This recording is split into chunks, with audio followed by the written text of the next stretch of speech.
ॐ जयन्ती मंगला काली भद्रकाली कपालिनी दुर्गा क्षमा शिवा धात्री स्वाहा स्वधा नमोस्तुते भगवत्यै नमः पराम्बिकायै नमः।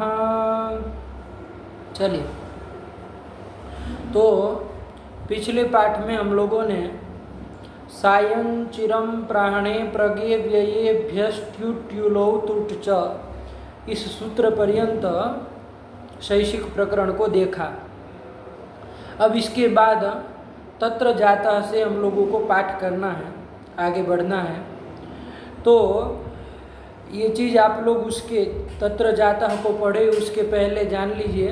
हम लोग राष्ट्रावार पाराद घखौ इस सूत्र के व्याख्यान में इसको देखे भी थे कि राष्ट्रावार पाराद घखौ सूत्र से लेकर के ये सायं चिरम प्राणे प्रगे व्ययेभ्यष्ट्युट्युलौ तुट च इस सूत्र पर्यंत प्रकृति विशेष से प्रत्ययों का विधान किया गया है। राष्ट्र आदि जो प्रकृति विशेष है, राष्ट्र, अवार पार, ग्राम, नदी आदि, ये जो प्रकृति विशेष से उन प्रकृति विशेषों से उन प्रत्ययों का विधान मात्र किया गया है।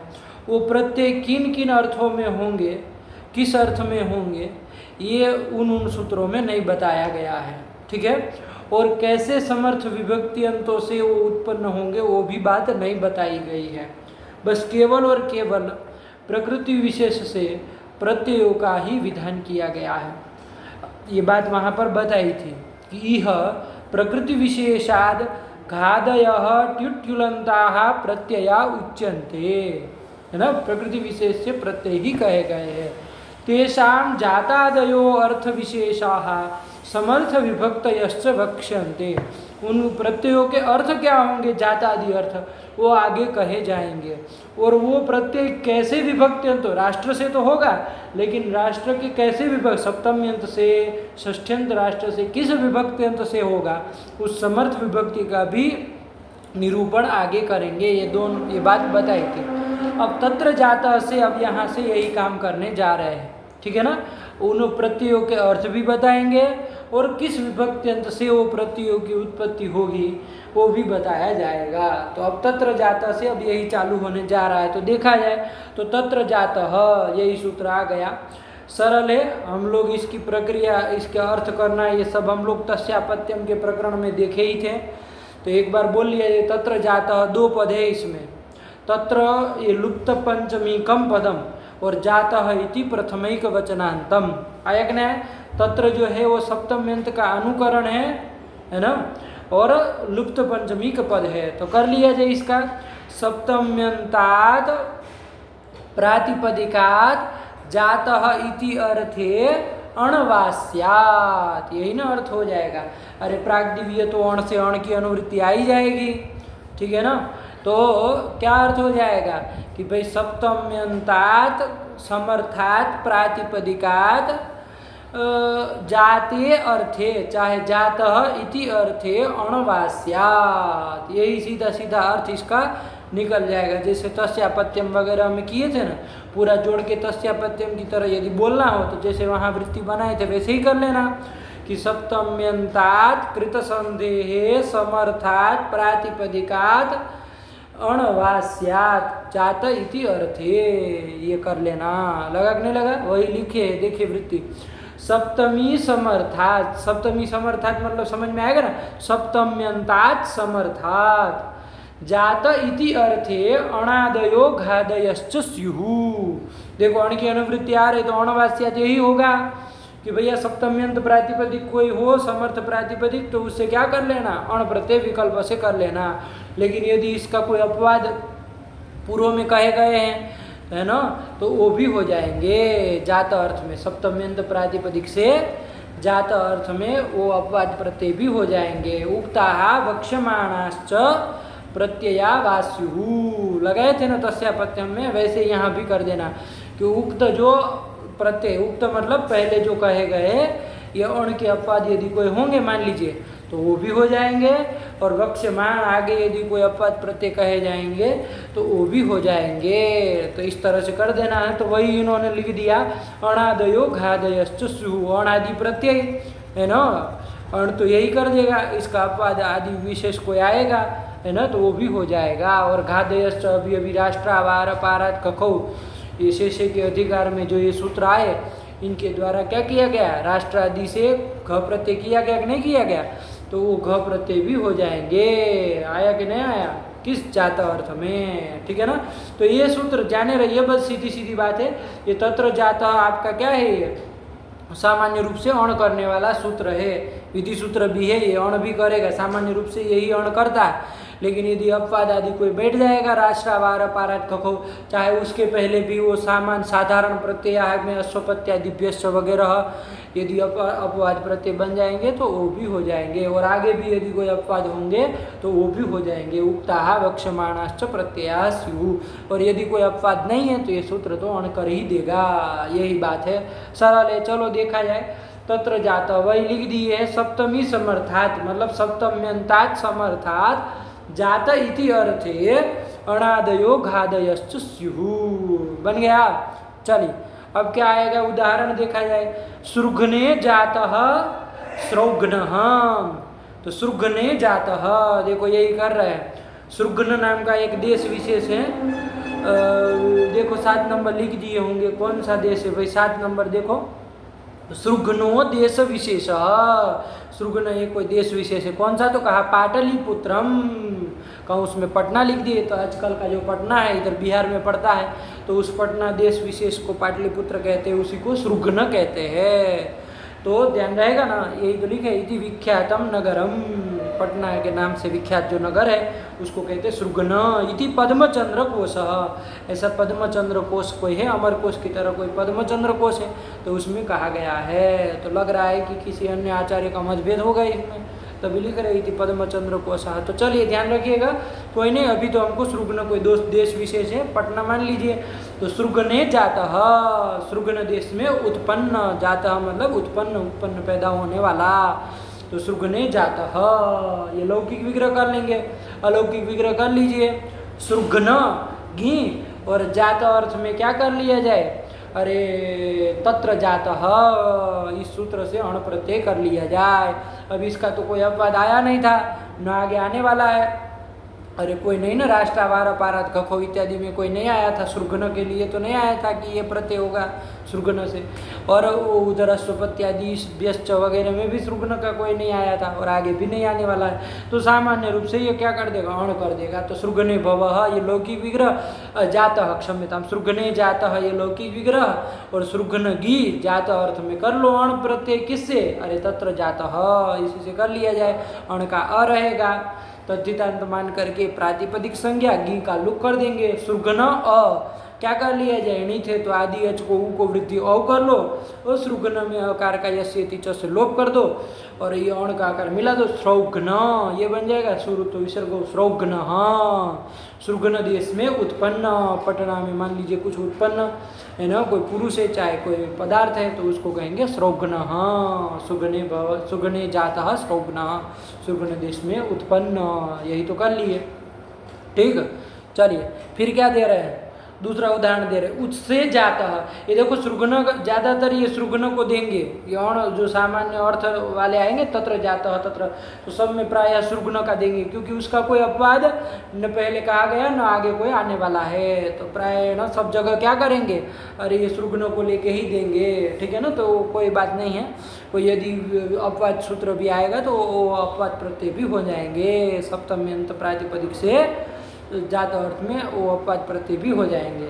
चलो देखिए क्या आया, उत्से जातः औत्सः, उत्स मतलब झरना, बताए थे ना, उत्स किसको कहते हैं, झरने को। तो उत्से भवः, झरने में उत्पन्न, तो कौन हो जाएगा, मछली आदि हो जाएंगे, मेढक आदि जो भी है जो झरने में उत्पन्न होता है। तो उत्से जातः, उत्सगी और जात अर्थ में क्या कर लिया जाए, तो तत्र जातः से अण कर लिया जाए। लेकिन कहा भैया नहीं, इसका तो अपवाद आया था ना वो, अरे किधर, अरे वो उत्सादिभ्यो आई, ये सूत्र आया था, हम लोग देखे भी थे। अरे वो साधारण प्रत्ययों का जब निरूपण सबसे पहले कर रहे थे ना तद्धित में, तो वहाँ उत्सादिभ्यो आई उत्सादी गण पठित से क्या करना, अरे अपत्यादि विकारांतार्थ अपत्यादि अर्थ में क्या कर लेना, अहीं प्रत्यय करना कहा था, तो वही अपवाद सूत्र है तो वो अहीं कर लिया, अण न करके अहीं करे, तो रूप में कोई फर्क नहीं पड़ेगा भाई, अहीं भी ईत है तो वही सब काम होना है, बस वो स्वर वेदी की प्रक्रिया में क्या हो जाता है, इत का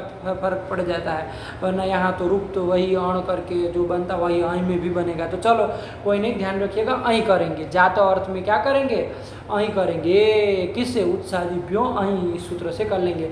तो उत्से जातः, उत्सगी अहीं, अहीं का अ रहेगा, गी का लुप कर ही लेंगे, आदि अच को वृद्धि कर ही लेंगे, अकार का लोप भी कर लेंगे, तो औत्सह, यही तो बना दिए। 8 नंबर देखो लिखे होंगे, उत्सादिभ्यः इति अहीं, देखो अपवाद है ना, तो पूर्व में कहे गए जो अपवाद हैं उक्त अपवाद वो भी हो जाएंगे। चलो फिर राष्ट्रीय जातः, राष्ट्रीय, अब इधर से के अधिकार में जो अपवाद आए थे उसको बता रहे हैं। तो राष्ट्रे जातः, राष्ट्र में उत्पन्न, राष्ट्रगी, जात अर्थ में तत्र जातः अण करता, लेकिन अपवाद आ गया राष्ट्रावार पारात गखौ, तो राष्ट्र से घ प्रत्यय कर लिया, और प्रक्रिया आपको पता ही है, हम लोग राष्ट्र किए ही है, तो राष्ट्रीय, अरे घ को ई कर देना, और क्या करना है, और आदि अच को वृद्धि का निमित्त तो था ही नहीं, तो ऐसे ही आकार है, और बस आकार का लोप करके मिला देना राष्ट्रीय, राष्ट्र में उत्पन्न राष्ट्रीय। ऐसे ही अवार पारे जातः इति अवार पारिण, अवार पार से जात अर्थ में क्या कर लिया, अरे अण को बात के ख कहा था ना, ख कर लिया, ख को ई न करके अवार पारिण इत्यादि, ये सब बन जाएंगे। आदि से और भी कर लेना, जैसे ग्राम आया था तो ग्रामे जातः, ग्राम में उत्पन्न, उसको क्या कहेंगे, तो ये तत्र जाता अण करता, लेकिन अब आ जाएगा ग्रामाद्य खयौ, क्या आ जाएगा, ग्रामाद्य खयौ, ये और खय कर लेना, तो ग्राम्य ग्रामीण ये सब बन जाएगा, है ना। बार बार प्रक्रिया का पृष्ठपेषण करने का कोई प्रयोजन नहीं है, आप लोग प्रक्रिया जान ही रहे क्या क्या होगा, तो चलिए, तो ये बन जाएगा। चलिए, तो ये उदाहरण दे दिए, अब ऐसे ही बनेंगे, है ना। अरे पूर्व में उक्त जो है वो प्रत्यय हो जाएंगे, और आगे अपवाद कोई आएंगे वो हो जाएंगे, और कोई नहीं अपवाद प्राप्त है तो यही सूत्र अण कर देगा, सृग्ने भव, सृग्ने जातः, श्रोग्न, कर दिए ना। चलिए, तो यही कर दिए, आगे चले, तो कौन आया अब, तो ये आ रहा है प्रावृषष्ठप, सूत्र आया, क्या आया, प्रावृषष्ठप।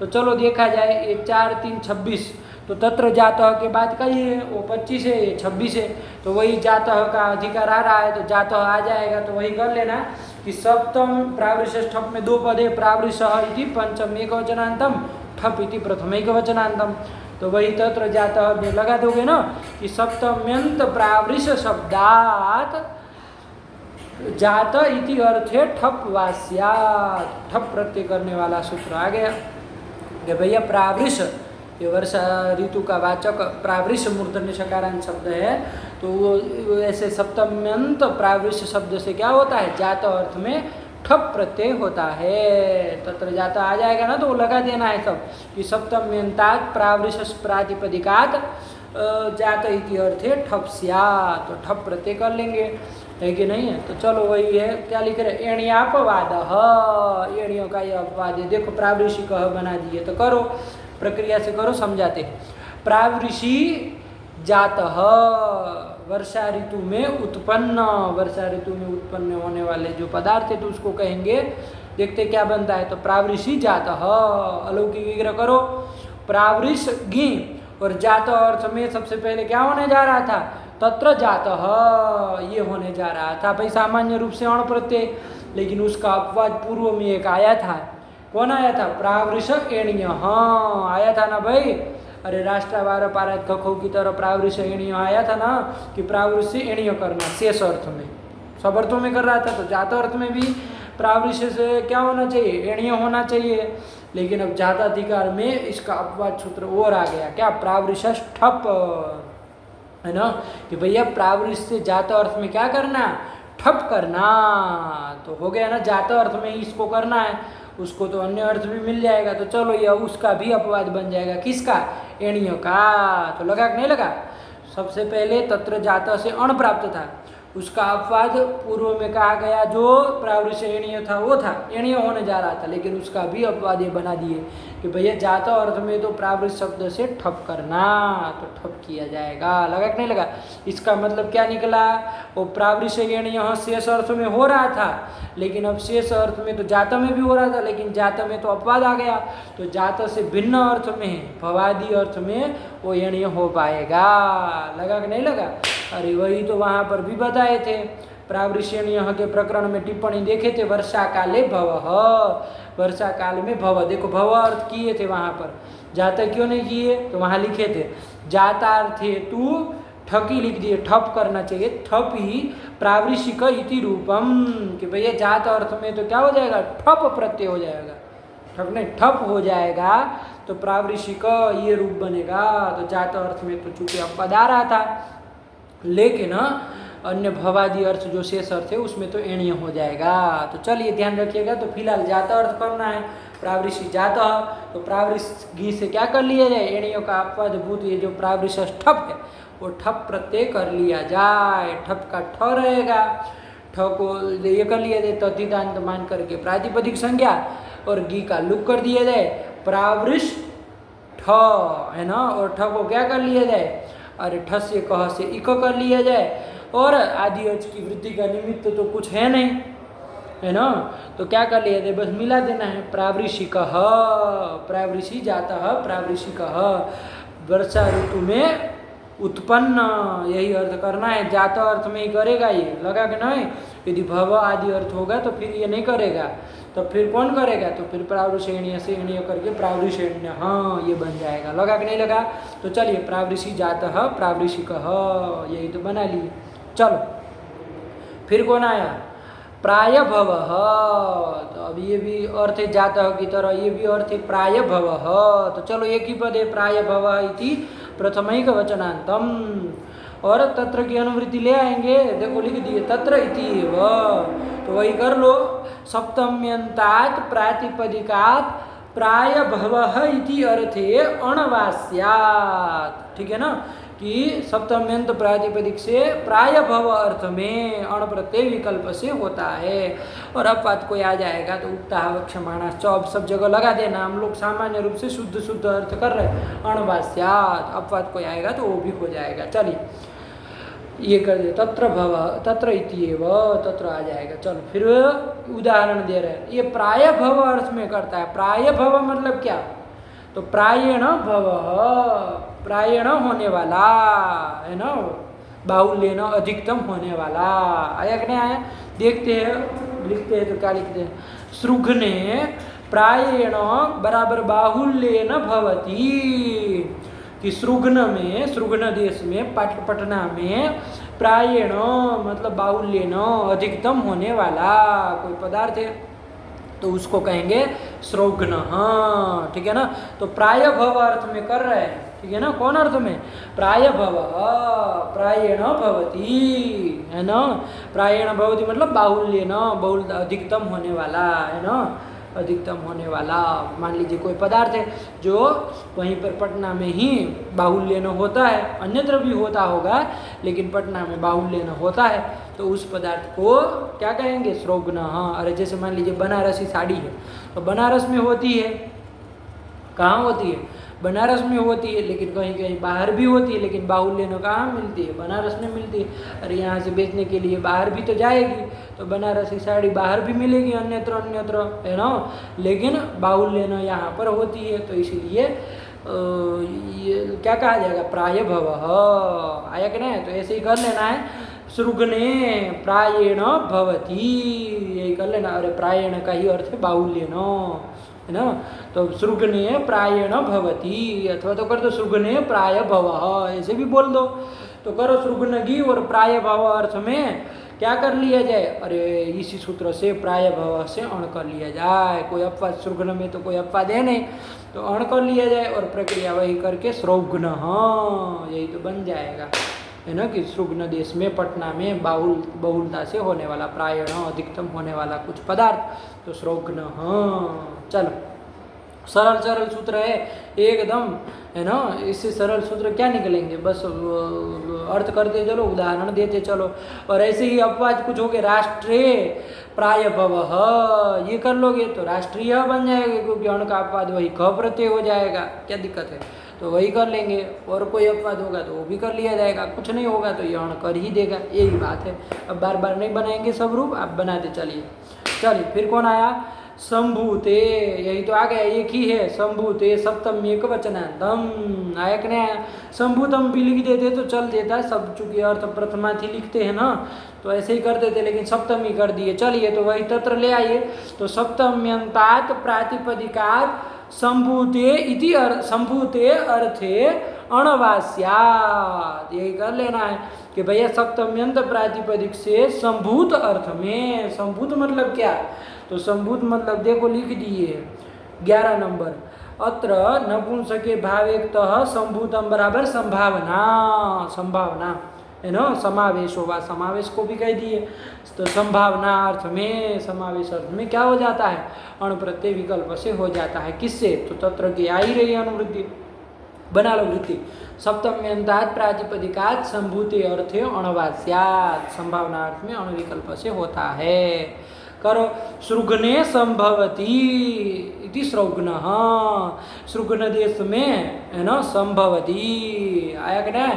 मान लीजिए संभावना हो किसी के होने की, तो उसको कहेंगे सृग्न, कोई पदार्थ है ना, कि जो सृग्न में संभव है, तो उसको कहेंगे सृग्न, तो ऐसे कर सकते हैं, सृग्ने संभूतः, है ना, सृग्ने संभूतः, चाहे इन्होंने किए वैसे कर लो, सृग्ने संभवती करना, तो संभूत अर्थ में क्या करना, अण करके सृग्न, यही तो बन जाएगा, लगा, तो यही बना लिए।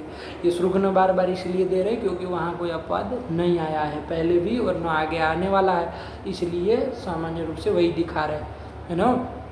और भी बन जाएंगे, कोई ऐसी दिक्कत नहीं। मान लीजिए मथुरा है, मथुरायाम संभूतः, मथुरा में संभूत, है ना, मान लीजिए संभावना है किसी पदार्थ की, है ना, है, ऐसा नहीं कह रहा है, पावा होने वाला नहीं कह रहा है, संभूतः संभावना है उसके होने की, तो मथुरायाम संभूतः भी करेंगे तो ये सूत्र कर देगा, ये नहीं कि खाली सृग्न में ही करना है। चलिए कोई अपवाद नहीं आएगा तो ये अण कर देगा। फिर कौन आया, कोषाढ़ ढई, देखो ये उसी के 41 संभूते के बाद का है 42, तो वही संभूते के अधिकार में आ रहा है, संभूते के अर्थ में हो जाएगा।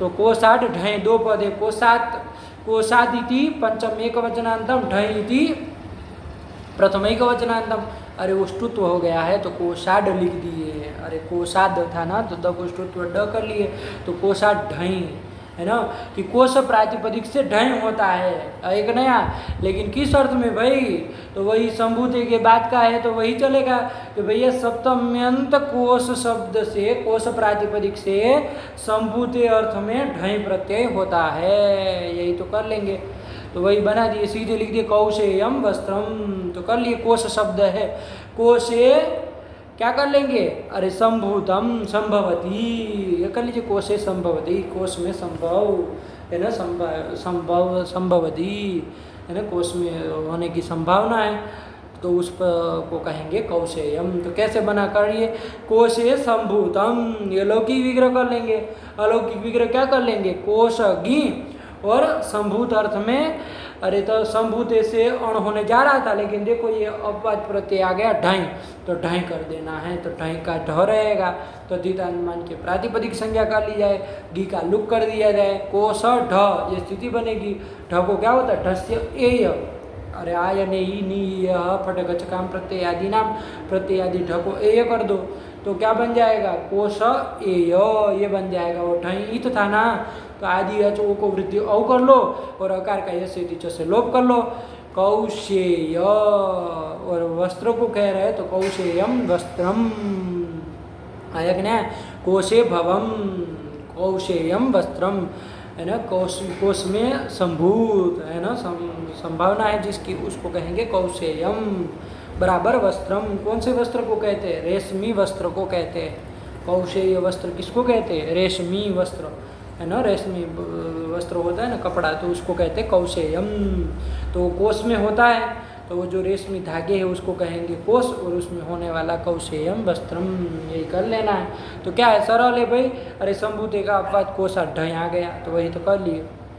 एक नंबर क्या लिख दिए, कोशे भवम इति विग्रह। देखो ये गड़बड़ की है भाई, भवम काहे कर रहे हो, भव अर्थ में थोड़ी न करेगा, संभूते के उसमें आया है ना, है ना। जैसे प्रायोरिक षष्ठक जाताधिकार में था तो ये संभूते के उसमें आया है अर्थ अधिकार में, तो सप्तम्यंत कोश से संभूत अर्थ में ही करना है। तो चलिए तो वही है, तो कोश में संभूत है ना, कोश में संभव पदार्थ कौशेयम वस्त्रम रेशमी वस्त्र। चलिए फिर क्या आया, तो वही जाने रहना, कोशे संभूतम कहना चाहिए था, भवम लिख दिए। चलिए फिर कौन आया, तत्र भवः, ये सूत्र आ गया, बहुत प्रसिद्ध है। तत्र भवः कितने, तत्र इति लुप्त पंचमिकम भवः इति प्रथमिक वचनांतम, कर लो। सप्तम्यंतात् प्रातिपदिकात् भव इति अर्थे क्या होता है, अणवास्याद, यही कर लेंगे, शुद्ध शुद्ध इसका अर्थ यही होगा, है ना। उक्ता वक्ष्यमाणाश्च, ये तो आपको जाने रहना है कि अपवाद आएगा तो अण का अपवाद ही किया जाएगा। तो चलो क्या कर रहे, सृग्ने भवः स्रौघ्न, सृग्न देश में भवः मतलब होने वाला, जाता नहीं कह रहे। देखो जाता और भवः में अंतर होता है, जाता मतलब उत्पन्न, वहाँ पर उत्पन्न है ना, और भवः मतलब वहाँ मान लीजिए उत्पन्न नहीं है लेकिन वहाँ होने वाला, वहाँ रहता है मान लीजिए, तो उसको भी कहा जाएगा। उत्पन्न होना जरूरी नहीं है, आया कि नहीं। मान लीजिए कोई विदेश का आदमी है लेकिन भारत में रह रहा है तो वो भी भारतीय, हम कहते हैं कि नहीं, भारत में रहता है तो कहते हैं ना भारतीय है, क्या कहते थे, भारतीय है, भारत में रहता है, जरूरी नहीं कि वो उत्पन्न हुआ हो वहाँ पर, आया कि नहीं। तो ये जाता और भव में अंतर है, ठीक है ना, जाने रहना। तो चलो, तो अरे वो न कहेंगे आप दोनों एक ही तरह के हैं तो क्यों दो दो सूत्र बना रहे, तो अंतर है दोनों में, इसलिए बता दिए। तो सृग्ने भवः, सृग्न पटना में होने वाला कोई है पदार्थ, पुरुष चाहे जो भी है, तो सृग्न, तो तत्र भव से अण कर लिए, कुछ नहीं, सरल ही है, लग गया। सृग्ने भवः सृग्न, औत्सह यहाँ पर वही बना दे, उत्से भवः झरने में होने वाला, आया कि नहीं, झरने में होने वाला। तो क्या कर लिया जाएगा, अरे तत्र भवः से अण प्राप्त है लेकिन वही उत्साह दिव्य वहीं से ही कर लेंगे, अपवाद था ना, उक्त अपवाद है तो इसलिए अहीं करके औत्सह, और राष्ट्रीय भी बना दिए, देखो दे रहे, अरे वही सब कर लेना, राष्ट्रीय भवः, सप्तम्यंत राष्ट्र से क्या कर लिया जाएगा। देखो अब समर्थ कौन समर्थ विभक्ति से होगा, कौन अर्थ में होगा, ये सब यहाँ पता चल जा रहा है ना। राष्ट्र वार पारक घखों में तो नहीं पता चल रहा था, वहाँ तो बस राष्ट्र से घ होगा, कौन अर्थ में होगा, कैसी विभक्ति से होगा, ये सब नहीं आ रहा था, लेकिन अब यहाँ पता चल जा रहा है। तो राष्ट्रीय भवः राष्ट्रीय बना लेना, अण का बात करके घ कर लेना है, तो राष्ट्रीय। फिर क्या आया, दिगादिभ्यो यत, अब ये भव अर्थ में होने वाला 53 के बाद 54 चल रहा है ना, तो वही दिगादिभ्यो यत, दिगादिभ्यः इति पंचमी बहुवचनांतम, यत इति प्रथमैक वचनांतम। तो कर लो, दिगादि एक गण बना लिया है ना, दिश आदि बहुत, दिश वर्ग आदि आदि बहुत सारे, आदि अंत्य, आदि अंत वगैरह वगैरह बहुत सारे शब्द इसमें हैं, देख लीजिएगा दिगादि गण को। तो दिगादि गण पठित प्रातिपदिकों से कैसे होने चाहिए, सप्तम्यंत होने चाहिए, तो उनसे क्या होता है, भव अर्थ में कौन प्रत्यय होता है, यत प्रत्यय होता है, कर लेना है। तो दिगादिभ्यः सप्तम्यंतेभ्यः प्रातिपदिकेभ्यः भव इति अर्थे यत वास्यात्, यही कर लेना है। तो भैया दिगादि सप्तम्यंत प्रातिपदिकों से क्या होता है, अरे भव अर्थ में यत प्रत्यय होता है, तो ये तो भव अर्थ में ही हो पाएगा, भव के उसमें आया है ना, इसलिए। तो चलो, तो कौन है भाई, देखिए उदाहरण।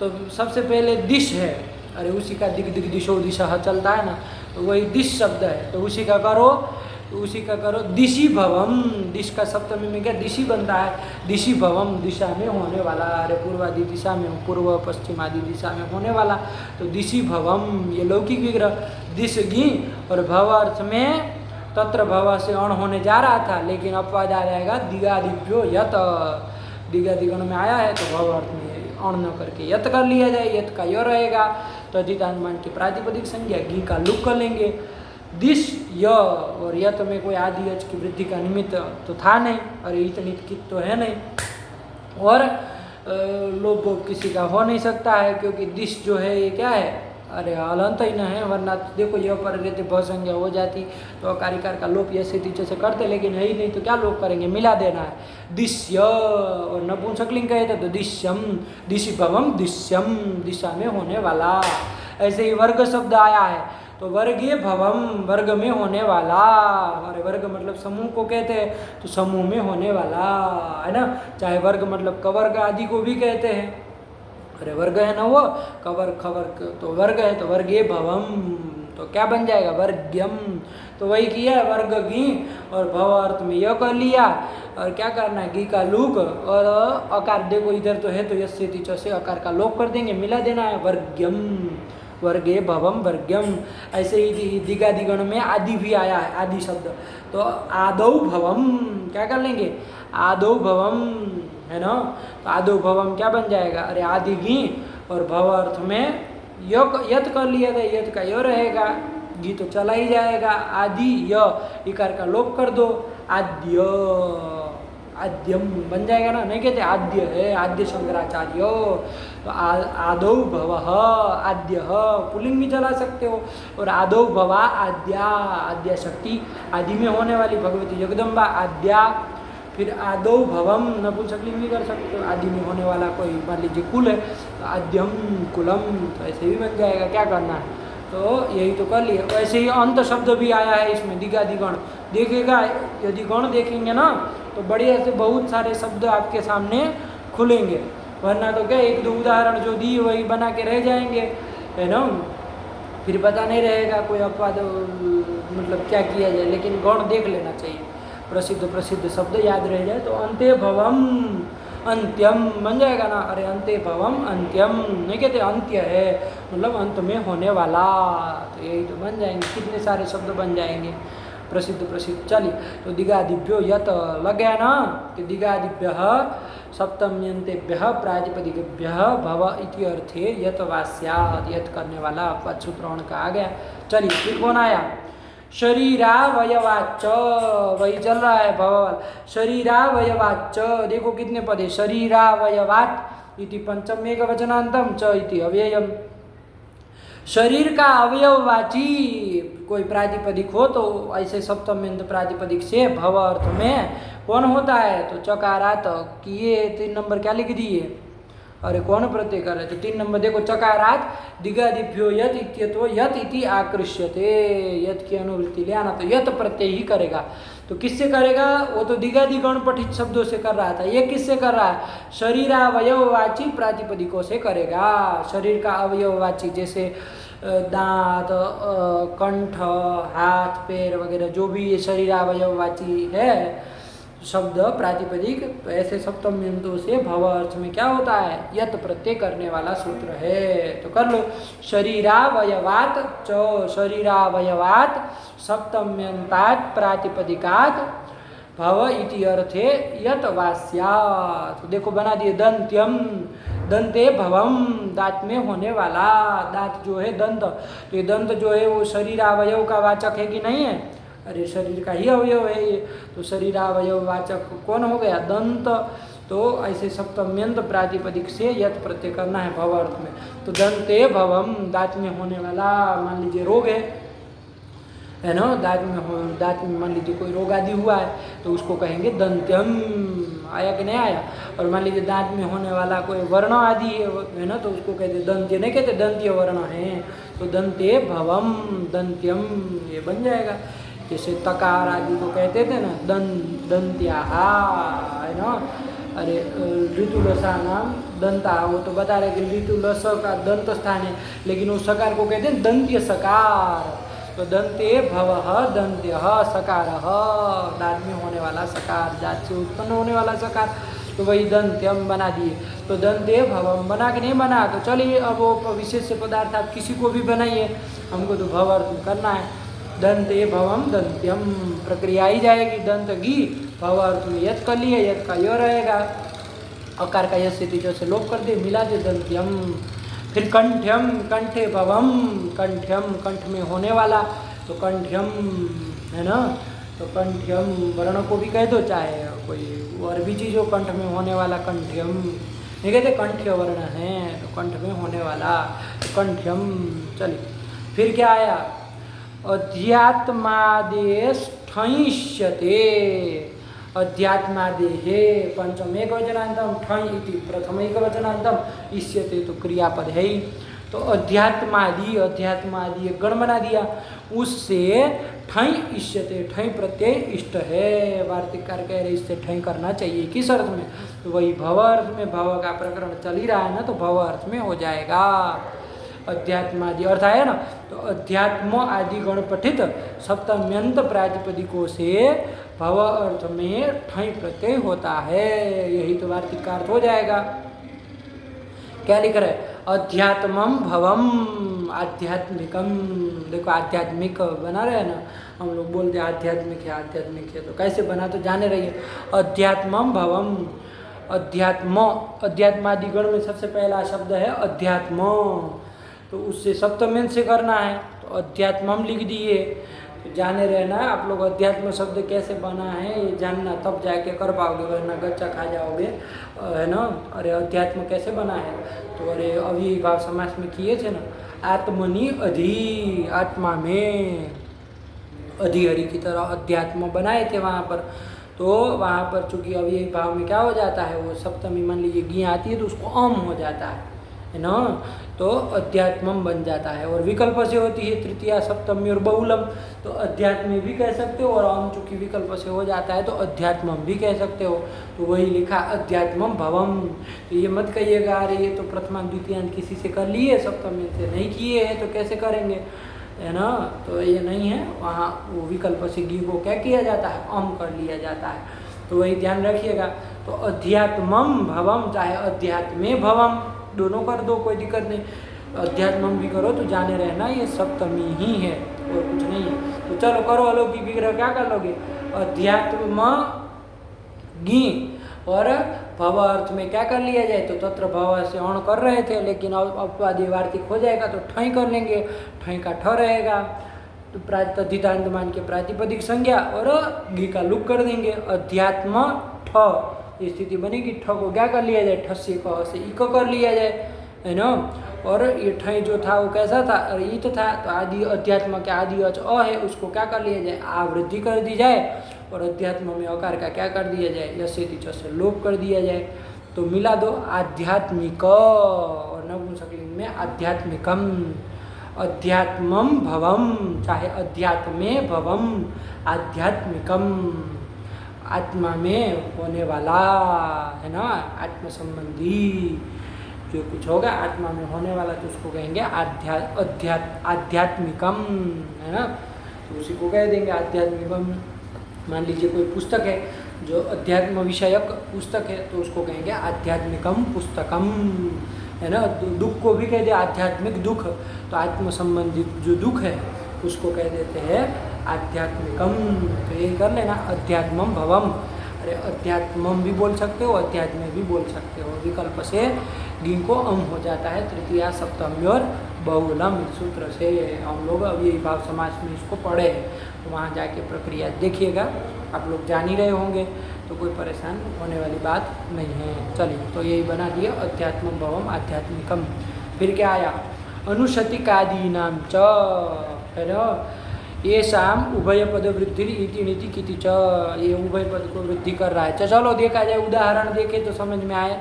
आधिदैविकम बना दिया है, क्या बनाया, आधिदैविकम। तो ये भी मूल शब्द क्या, अधिदेव शब्द है, क्या है, अधिदेव, देवे इति अधिदेव, जैसे हरो इति अधिहरि, वैसे देवे इति अधिदेवम, अरे अध्यात्मम की तरह अधिदेव ये बन जाएगा, है ना। तो अधिदेवे भवम, यही ना यहाँ का विग्रह होगा, अधिदेवे भवम, है ना, देव में होने वाला, है ना। तो अधिदेवे भवम, चाहे वो अम भी विकल्प से हो जाता है तो अधिदेवम भवम ऐसे भी बोल सकते हो। तो अधिदेवे भवम, चाहे अधिदेवम भवम, लौकिक विग्रह, अलौकिक विग्रह कर लो, अधिदेवज्ञ, और भव अर्थ में तत्र भव अण करने जा रहा था, लेकिन ये भी अध्यात्मादिगण में आया है। अध्यात्मादिगण भी देखिएगा, तो ठई कर लिया जाए, ठई का ठ रहेगा, और प्रातिपदिक संज्ञा गी का लुक कर ही लेंगे, और क्या बन जाएगी स्थिति, अधिदेव ठ ठ को इक भी कर लेंगे, अधिदेव इक, ये बन जाएगा। अब हम क्या करने जा रहे थे, तो हम लोग यहाँ पर चूंकि ये इत था तो तद्धितेषु चामादेः, इस सूत्र से अधिदेव का जो आदि अच अ है उसको वृद्धि हम आ करने जा रहे थे, यही ना करने जा रहे थे। लेकिन तभी ये सूत्र आया, कौन सूत्र आया, अनुशतिकादि नाम च, है ना, दो पद है, अनुशतिकादि नाम इति सप्तमी बहुवचनांत षष्ठी बहुवचनांतम च इति अव्ययम।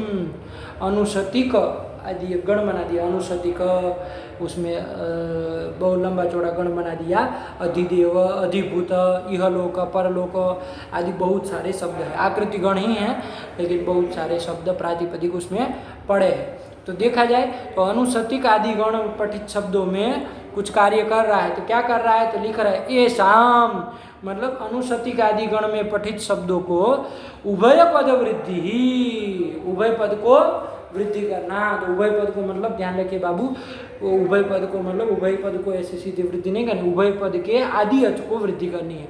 मतलब दो पद होंगे, मान लीजिए पूर्व पद और उत्तर पद, तो दोनों पदों के हम लोग तो यदि ये सूत्र नहीं होता तो आदि अच को वृद्धि करते, जैसे अधिदेव के आदि अच को करते, लेकिन ये सूत्र ने कहा कि भैया ये अनुशतिक आदि में आया है तो इसके उभय पद को, तो अधिदेव में दो है ना, अरे अधि पूर्व पद है और देव उत्तर पद है, तो इन दोनों के आदि अच को वृद्धि करना, उभय पद के मतलब पूर्व पद और उत्तर पद के आदि अच को वृद्धि करना, लगा ना, उभय पद वृद्धि ही। तो उभय पद वृद्धि मतलब समझेंगे, पूर्व पद और उत्तर पद के आदि अच को वृद्धि करनी है, वृद्धि होती है, आया कि नहीं, कब होती है, तो इति नीति की च, तो वही निमित्त है इति नित कित, तो वो परे रहते हो जाएगी। तो यहाँ पर क्या स्थिति बनी थी, अधिदेव इक, अरे ठसे का से इक कर लिए, तो अधिदेव इक ये स्थिति बनी है।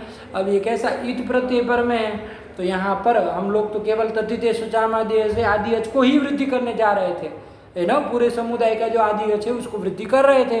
लेकिन ये कहा कि भैया अनुशतिक में अधिदेव आया है तो इसके जो उभय पद, दोनों पद हैं, कौन कौन, अधि और देव, तो इन दोनों का जो आदि अच है उनको वृद्धि होगी। तो अधि का आदि अच कौन है, अ है, उसको वृद्धि आ कर दो, और देव का आदि अच कौन है, ए है, उसको वृद्धि ऐ कर दो, तो आदि दैव ये बन जाएगा। अकार का तो यसे टीचर से लोग कर ही लोगे, मिला देना इक को, तो आदि दैविक, नपुंसकलिंग में आदि दैविकम दुखम, है ना, कि देव में होने वाला, है ना, देव संबंधी दुख, उसको कहेंगे आदि दैविकम। और भी कुछ हो तो उसको भी आदि दैविकम कह देंगे, दुख को ही कहेंगे, जरूर नहीं विशेष से, तो किसी को भी बनाया जा सकता है। तो चलो अधिदेवे भवम, चाहे अधिदेवम भवम आदि दैविकम बन गया, है ना, देव संबंधी। चलो तो लगा, अनुशतिक आदि नाम को अच्छे से बिठाइएगा। उभय शॉर्ट में हम लोग यही बोलेंगे, उभय पद को वृद्धि, लेकिन उभय पद को वृद्धि का तात्पर्य क्या है, अरे उभय पद के मतलब पूर्व पद और उत्तर पद के आदि अच को वृद्धि, यही उसका तात्पर्य। देखो 4 नंबर लिखे है कुछ, मृजेर वृद्धि तद्धितेषु चामादेः उत्तर पदस्य रद भग विसिन्ध्वन्ते पूर्व पदस्य च इति अनुवृत्ति फलितम आह। अरे वो तो बता रहे कि यहाँ से इसकी अनुवृत्ति आती है।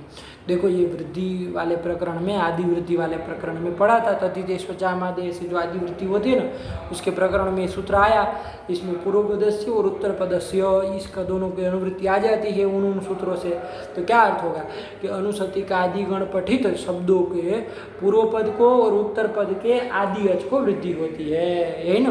तो अब लंबा लंबा बोले पूर्व पद के और उत्तर पद के आदि अच को, उससे अच्छा तो उभय पद के आदि अच को वृद्धि होती है, और उसका भी शॉर्ट में उभय पद को वृद्धि होती है, ये बोल देते हैं। लेकिन समझ के रखिएगा कि अनुवृत्ति ला करके कैसे अर्थ बनेगा, बन गया। तो चलिए, अनुशतिक आदि नाम च येषाम उभय पद वृद्धि ही इति नीति किति च आदि दैविकम, ऐसे ही बना दिया आदि भौतिकम, अधिभूत शब्द है ना, अधिभूत, भूत मतलब ये ना आकाश आदि पंच महाभूत है ना, पृथ्वी जल तेज वायु आकाश, है ना, तो ये जो भूत है उसमें होने वाला अधिभूते भवम, है ना, चाहे अधिभूतम भवम, अब ये भाव समास है वही उसी की तरह हो जाएगा। तो अधिभूते भवम, अधिभूतगी और भव अर्थ में क्या कर लिया जाए, अध्यात्मादि गण में आया है तो ठाई कर लिया जाए, है ना, प्रातिपदिक संज्ञा गी का लूप, ठ को इक कर लेंगे, अधिभूत इक ये बन गया। अब ये ईत प्रत्यय पर में है, ईत प्रत्यय पर में है तो आदि अच को वृद्धि करते, लेकिन अनुसति का आदि गण में आने के कारण इसके भी उभय पद को वृद्धि कर लेंगे, उभय पद के आदि अच को वृद्धि कर लेंगे। तो अधि के अकार को और भूत के उकार को दोनों को वृद्धि कर लिया जाए तो आदि भौतिक ये बन जाएगा। क्या बन जाएगा? अरे अकार का तो ये स्थिति च से लोग कर ही देंगे तो आदि भौतिकम भूत में होने वाला है ना, पंच महाभूत में होने वाला, पंच महाभूत संबंधी दुख होता है तो उसको कहते हैं आदि भौतिकम दुखम। चलिए तो आदि भौतिकम और त्रिविधताप कहते हैं ना, आध्यात्मिक आदि भौतिक आदि दैविक त्रिविधताप, तो वही उसको कह देंगे। और भी कुछ चीज़ होंगी तो उसको भी कह देंगे। चलिए फिर अइहलौकिकम, इहलोके भवम, इहलोक मतलब ये लोक, एक होता है परलोक, परलोक का भी देखो पारलौकिकम बना रहे तो दोनों का साथ में बना लो, इहलोके भवम और परलोके भवम। इहलोक मतलब इस लोक में होने वाला, परलोक मतलब परलोक में होने वाला कोई पदार्थ वस्तु है तो उसको कह देंगे। तो चलो इहलोक गी और भव अर्थ में ये ठय कर लिया जाए, ऐसे ही परलोक गी और भव अर्थ में ठय कर लिया जाए। अध्यात्मादि गण होने के कारण हो जाएगा अध्यात्मादेश ठयिष्यते, अण को बात के ठय कर लिया जाए और दोनों में गी का लुक कर दिया जाए, ठस्य क से ई को कर लिया जाए।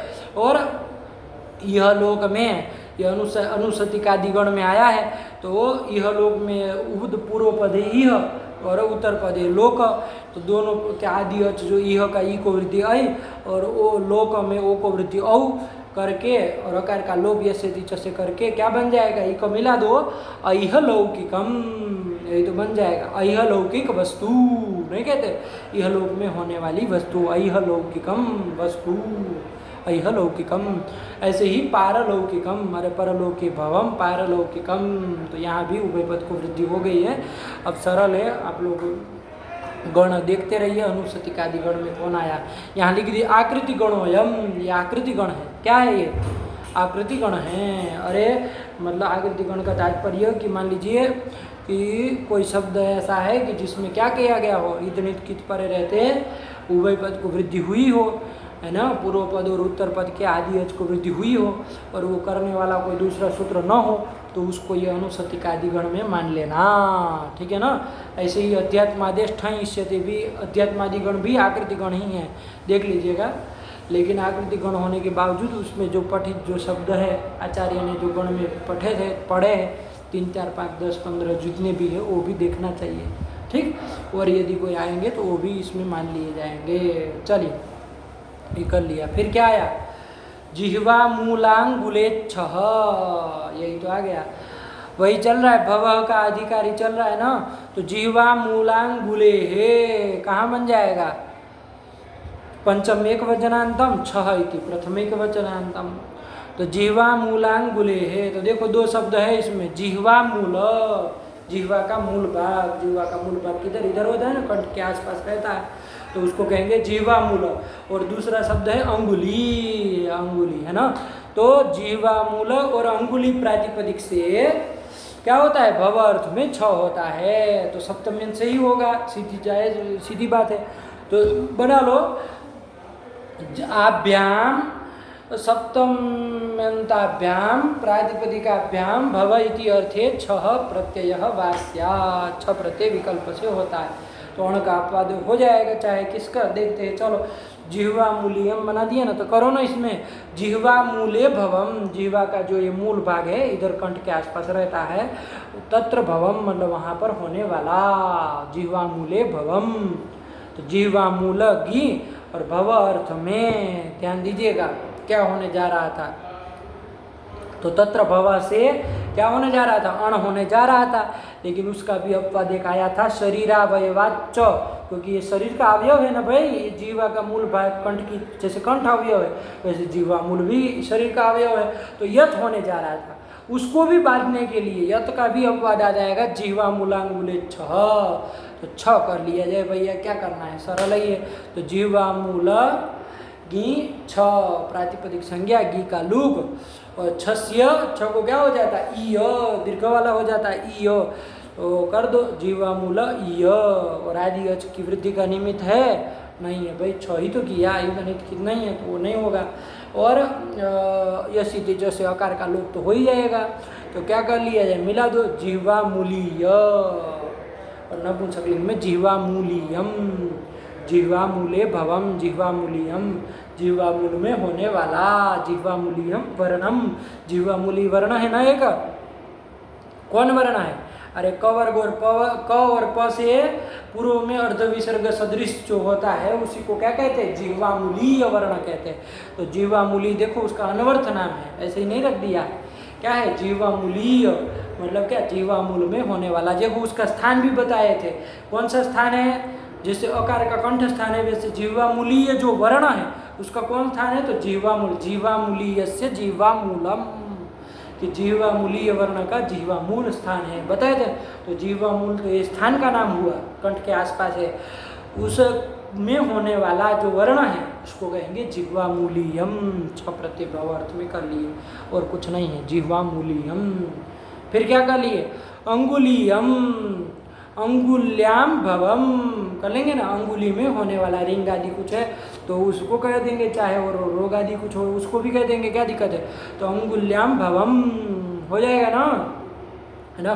तो अंगुली घी और भव अर्थ में क्या कर लिया जाए, अरे ये अंगुली भी शरीर का अवयव था तो यत प्राप्त था, यत का पद ये 6 हो जाएगा, तो 6 कर लेंगे, ईयो कर लेंगे, और गी का लुग ये सब तो कर ही लेंगे। ईकार का यश से 3 से लोप कर लेना, मिला देनो, ईयो को मिला दो, अंगुलियम, अंगुल्याम भवम अंगुलियम बन जाएगा ना, अंगुली में होने वाला। चलिए तो रिंग आदि का नाम हो जाएगा।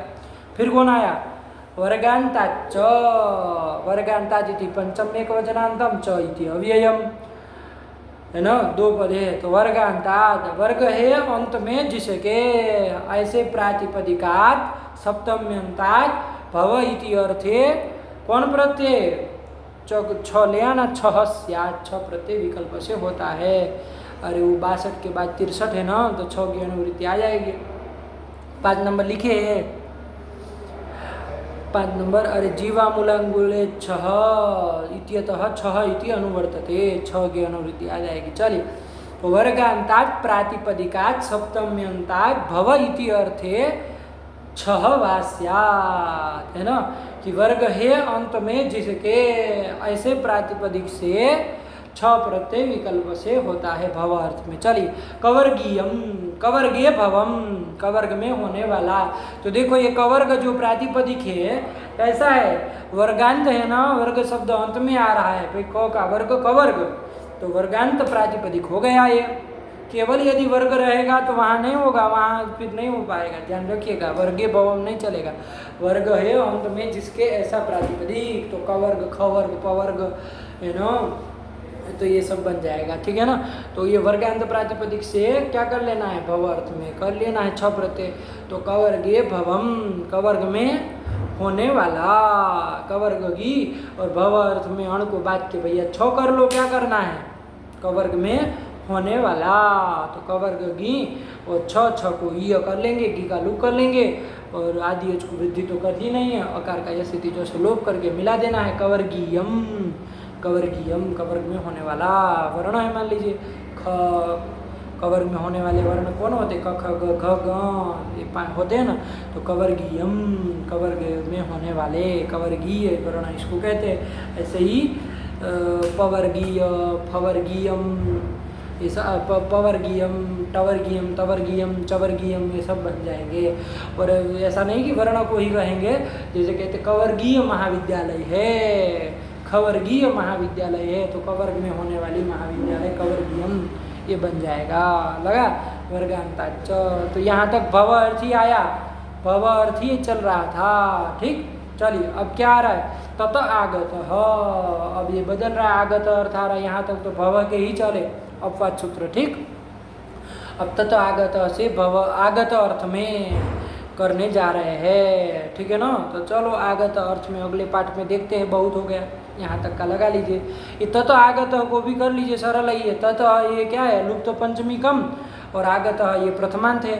तत ये क्या है, ये पंचम्यंत का अनुकरण है, किसका, पंचम्यंत का अनुकरण है। और लुप्त पंचमी कम है तो वही कर लो, पंचम्यंतात् समर्थात् प्रातिपदिकात् आगतः इति अर्थे अणवास्यात्, कि पंचम्यंत प्रातिपदिक से अण प्रत्यय विकल्प से होता है। और कोई अपद आ जाएगा तो वो भी हो जाएगा पंचम्यंत प्रातिपदिक से आगत अर्थ में। मान लीजिए राष्ट्र आदि में अपद आ जाएगा तो वो भी हो जाएगा, क्या दिक्कत है। चलिए तो कर दिया, सृग्नाद आगतः सृग्नः, सृग्नाद आगतः, सृग्न पटना से आया हुआ, आगतः मतलब आया हुआ। कोई पुरुष है जो सृग्न से पटना से आया है तो उसको कहेंगे सृग्न।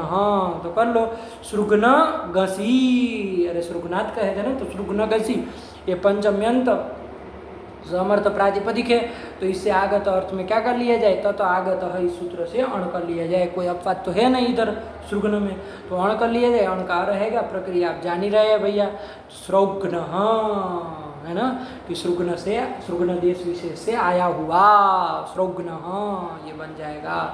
चलिए ऐसे ही तो बनता है, ठगाय स्थानेभ्य, अब इसी आगत अर्थ में चलेगा थोड़ा, तो उसको अब अगले पाठ में देखते। बहुत हो गया, यहाँ तक का लगा लीजिए, सरल ही है। भगवती नमः, पराम्बिकायै नमः। अस्तु।